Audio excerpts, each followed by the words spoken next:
Hello everyone, কেমন আছো সবাই? তো আজকের ভিডিওতে আমি কথা বলবো how to fill the OMR sheet for NEET exam. তো তোমরা সকলেই জানো যে ওয়েমার শিটটা ফিল করাটা সুন্দরভাবে কতটা ইম্পর্টেন্ট এক্সামে। তুমি সারা বছর যাই পড়ো না কেন, তুমি যদি ওয়েমারে কোন রকম ভুল করো তো তোমার সেই সারা বছরে পড়ার কোনো ভ্যালু থাকবে না। বলে না, one piece of paper can decide your future, but এই ওয়েমার পেপার শিটটাই অ্যাকচুয়ালি তোমার সিলেকশন হবে কি হবে না সেটা ডিসাইড করে। তো ওয়েমার কিভাবে সুন্দর করে ফিল করতে হবে সেটা নিয়ে এই ভিডিওতে আমি কথা বলবো। তো চলো স্টার্ট করা যাক। তো সবার প্রথমেই তোমরা জানো যে নিট 2025-এ 180 কোশ্চেন থাকবে। এতদিন পর্যন্ত 2024 অবধি 200 কোশ্চেন থাকতো, যার মধ্যে 180 কোশ্চেন করতে হতো। বাট এইবার থেকে সেই প্রি কোভিড সিচুয়েশনের মতোই 180 কোশ্চেন থাকবে এবং সেকশন বি যেখানে রিমুভ করে দেওয়া হয়েছে, টোটাল 45 কোশ্চেন থাকবে ফিজিক্স, কেমিস্ট্রি, বায়োলজির, বোটানি এবং জুওলজি ইচ করে। ঠিক আছে, টোটাল 180 কোশ্চেন এবং এই 180 কোশ্চেনের জন্য তোমাদের 180 মিনিটস থাকবে। তো আগে যেমন 200 মিনিটস পেতে, এবার তোমরা 180 মিনিটস পাবে। তো আশা করছি তোমরা সকলেই এটা জানো। তো ওয়েমার ফিল করার জন্য আমাদের মোটামুটি কতটা টাইম আমাদের হাতে রাখতে হবে?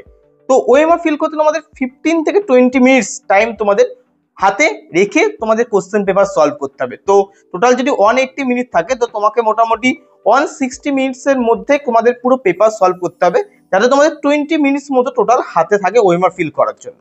এবার এই 20 মিনিটসটাকে তুমি বিভিন্ন রকম ভাবে ডিসাইড ভাগ করতে পারো যে কখন কখন তুমি ওয়েমার ফিল করবে। তো এটা নিয়েই বলবো যে ওয়েমার ফিলিং এর কি কি মেথড আমরা ইউজ করতে পারি। তো সবার ফার্স্ট মেথড হচ্ছে কোশ্চেন বাই কোশ্চেন মেথড, যেখানে একটা কোশ্চেন পড়ার সঙ্গে সঙ্গে তুমি ওয়েমার ফিল করো।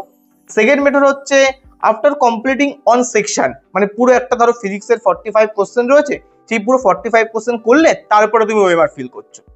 নেক্সট মেথড হচ্ছে এন্ড ফিলিং মেথড, যেখানে কিনা তুমি পুরো কোশ্চেন পেপার মানে 180 কোশ্চেন তুমি পুরো সলভ করে নিলে তারপরে গিয়ে তুমি কিনা ওয়েমার শিটে তুমি ওয়েমারটাকে ফিল করছো। আর সবার লাস্ট মেথড হয় সেটা হচ্ছে রাউন্ড ওয়াইজ ফিলিং মেথড, মানে তুমি কোশ্চেন যদি একাধিক রাউন্ডে করে থাকো, সলভ করে থাকো, তাহলে ফার্স্ট রাউন্ড কোশ্চেন সলভ করার পরে তুমি ওয়েমার ফিল করবে, তারপর নেক্সট রাউন্ড সলভ করার পরে সেকেন্ড টাইম ওয়েমার ফিল করবে। এভাবে যত রাউন্ডে তুমি কোশ্চেন পেপার সলভ করছো তত রাউন্ডে গিয়ে তুমি ওয়েমারটাকে ফিল করবে। তো চলো let's discuss one by one, এক এক করে এটাকে ডিসকাস করা যাক যে, এবং সেখান থেকে আমি লাস্টে বলবো যে কোনটা বেস্ট মেথড এবং কোন মেথডে করলে তোমাদের মিনিমাম মিস্টেক হবে। তো সবার ফার্স্ট যে মেথডটা সেটা হচ্ছে কোশ্চেন বাই কোশ্চেন মেথড। এখানে কি হয় না, তোমার কোশ্চেন ধরো এটা কোশ্চেন শিট, পাশে তোমার একটা ওয়েমার শিট থাকবে। সেখানে কি হবে, তুমি পার কোশ্চেন এভাবে পড়ছো, কোশ্চেনটাকে সলভ করছো, দিয়ে সঙ্গে সঙ্গে তুমি ওয়েমার শিটে গিয়ে যাবে না সেই কোশ্চেনের যে অ্যান্সারটা সেটা তুমি গোল্লা করে দেবে। এইভাবে ওয়ান বাই ওয়ান কোশ্চেন পড়ছো, সঙ্গে সঙ্গে ওয়েমারে ফিল করতে করতে যাচ্ছ।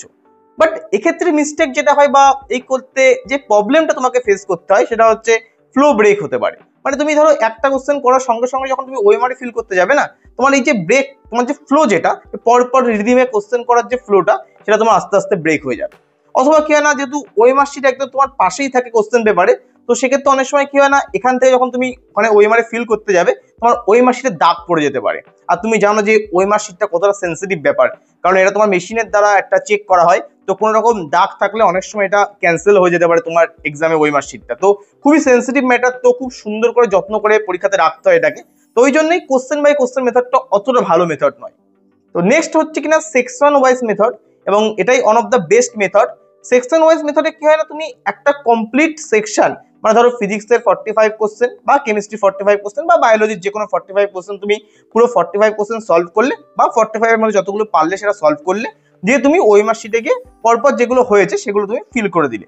এইভাবে একটা সেগমেন্ট করার পরে ওয়েমারে গিয়ে ফিল করা।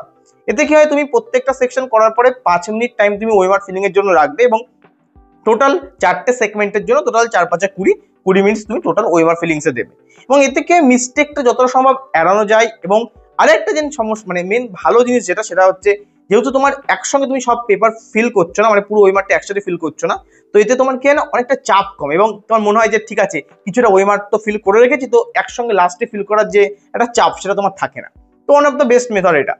নেক্সট মেথড হচ্ছে কিনা আমার end filling method. End filling মেথডটা কিনা তুমি কমপ্লিটলি পুরো কোশ্চেন পেপারটা সলভ করে নিলে, 180 কোশ্চেন তুমি প্রপারলি সলভ করে নিলে, বা যতগুলো পারলে সলভ করে নিলে, দিয়ে তুমি লাস্টে গিয়ে ওয়েমারটা ফিল করছো পরপর পরপর গুনে গুনে। বাট এতে মেন সমস্যা যেটা হয় সেটা হচ্ছে অনেক সময় এই যে আমাকে ওয়েমার ফিল করার জন্য যে লাস্টে 20 মিনিটস রাখার দরকার, অনেক সময় সেই 20 মিনিটস থাকে না হাতে। তখন কি না, ধরো তোমার 10 মিনিট বা 15 মিনিট থাকলো, তুমি তখন প্রেশারে পড়ে যাবে যে আমাকে সবগুলো একসঙ্গে ফিল করতে হবে, কারণ তুমি জানো যে ওএমআর কোনো রকম ভুল হলে তোমার সে পরীক্ষা দেওয়ার কোনো মানে নেই। তো তুমি তাড়াতাড়ি করে ফিল করতে যাও, এবং সেক্ষেত্রে তোমার অনেক সময় কি হয় না, এর জায়গায় তুমি বি ধরো ফিল করে দিচ্ছ, বা 101 নম্বরের কোশ্চেন যে 102 নম্বর কোশ্চেন ফিল করে দিয়েছো। তো এখানে অনেক ভুল হতে পারে, তো এটা খুবই ডেঞ্জারাস মেথড, এবং আমি বলবো সকলকেই এন ফিলিং মেথডটাকে অ্যাভয়েড করতে, যেখানে কিনা সবাই লাস্টে ফিল করা হয়। তো এটাই বলবো যে দেখো অনেক সময় 20 মিনিটের সময় ঠিকঠাক হাতে থাকে না, তো তাড়াতাড়ি করতে গিয়ে ভুল হতে পারে। নেক্সট যে ফিলিং মেথড সেটা হচ্ছে রাউন্ড ওয়াইজ ফিলিং মেথড, এবং এটা one of the best method. যেমন সেগমেন্ট ওয়াইজ বা সেকশন ওয়াইজ ফিলিং মেথডটা বেস্ট মেথড, ঠিক তেমনি রাউন্ড ওয়াইজ ফিলিং মেথডটা one of the best method.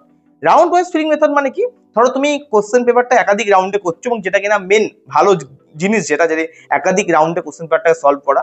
তো প্রথমে তুমি পুরো পেপারটাকে একবার সলভ করলে ফার্স্ট রাউন্ডে, যে সেটা পুরো ওএমআর শিটে যতগুলো কোশ্চেন তুমি পেরেছো, ধরো তুমি 180টা কোশ্চেনের মধ্যে তুমি 150টা কোশ্চেন পেরেছো, সেই 150টা কোশ্চেন তুমি গিয়ে ওএমআর এ পরপর যেভাবে তুমি সলভ করেছো পুরোটাকে ফিল করে দিলে।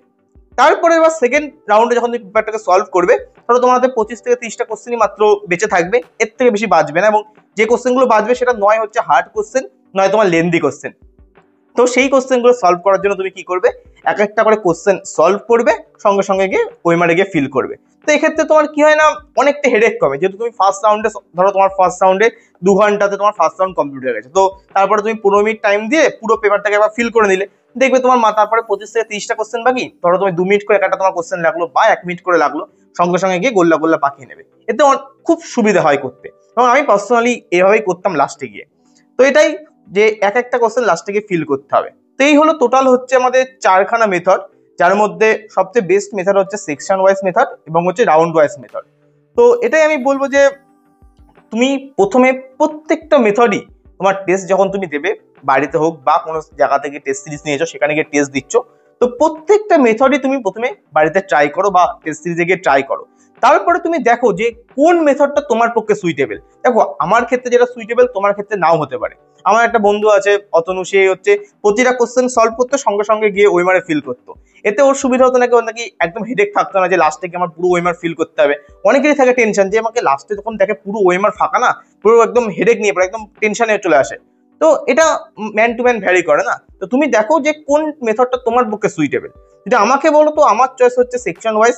আমি প্রথমে সেকশন ওয়াইজ করতাম, যে একটা বায়োলজি কমপ্লিট হলো তারপরে গিয়ে বায়োলজিটা ওখানে পুরো ভরে নিতাম, মানে জুলজি কমপ্লিট হলো জুলজি গিয়ে ভরে নিলাম, বোটানি কমপ্লিট হলো বোটানিটা গিয়ে ভরে নিলাম, এভাবে আমি করতাম। তারপর আমি দেখলাম যে এতেও আমার ফ্লো ব্রেক হচ্ছে। দেখো ম্যান টু ম্যান ভ্যারি করে। আমার মনে হতো যে বায়োলজির পরে যদি সঙ্গে সঙ্গে ফিজিক্সে যাই বা কেমিস্ট্রিতে যাই, আমার ফ্লোটা ঠিক থাকে। কারণ একটা কোশ্চেন যখন তুমি একের পর এক করছো না, তোমার একটা ফ্লো থাকে যে আমাকে কোশ্চেনগুলো সব করতে, আমার ব্রেন সেই হিসেবে কাজ করে।